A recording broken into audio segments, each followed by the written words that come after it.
Donald Trump has attacked Crockett, as he loves to call black people, being low IQ. Donald Trump mocked Congresswoman Jasmine Crockett, calling her low IQ, very low, during a fiery rally in Georgia. The crowd erupted in laughter as he grinned at the cameras, feeding off their applause. For many, it was just another jab, but for Crockett, it was personal.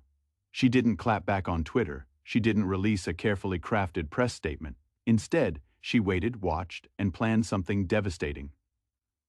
A few days later, she tweeted a simple message: "I'm dumb. Let's talk data, Thursday 2 p.m. No context, no fluff, just intent." When the clock struck 2 that Thursday, Crockett walked into the Capitol Press briefing room, wearing a bold red suit and carrying a thick folder marked Cognitive Exam Results, Faye Donald J. Trump. The room went silent. Cameras clicked. Reporters leaned in.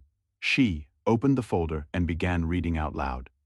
"The patient was unable to draw a clock showing 10:10, she said. The minute hand was labeled the long snake. Audible gasps echoed through the room. Then came the memory recall section. 5 simple words: face, velvet, church, daisy. Read Trump's recollection. Velvety daisy church had red hat. When corrected, he reportedly responded, "I don't memorize words, I create them." Crockett flipped to the results. Trump's score, 23 out of 30, below average for his age group. She didn't laugh. She looked directly at the cameras and said, "This isn't about mocking cognitive decline. It's about hypocrisy. Women of color get labeled as low IQ, while this man can't pass a basic test." Then she dropped the real bombshell: leaked emails from Trump's own physician, allegedly warning staff that his cognitive performance was subpar and advising them to avoid discussions of IQ or mental fitness. The advice, she said, was ignored. The image of a very stable genius was more important than the truth. The internet exploded. Hashtags like #FlipTheScript, #TrumpetTest, and #cognitive collapse surged across Twitter, TikTok, and Instagram. Memes flooded social feeds. Trump calling a rhinoceros an exotic horse, struggling to count backward from 100 by 7s, declaring, "We don't count backwards in America, we move forward."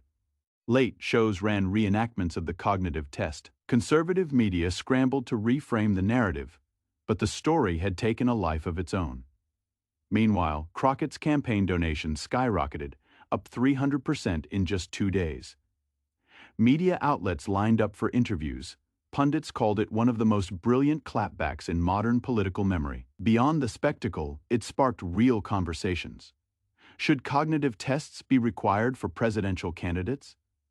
What level of transparency do voters deserve? Even centrist Republicans began floating the idea of mandatory third-party cognitive assessments for all major contenders. Closing her statement, Crockett said, "He mocked my IQ to distract from his own reality. This is a man terrified of being seen as weak, as unqualified.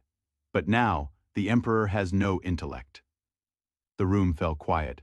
The moment was electric. Do you think political leaders should pass cognitive tests before holding office? Let us know in the comments. Like, share, and subscribe for more political moments that flip the script and remind the powerful who's really paying attention.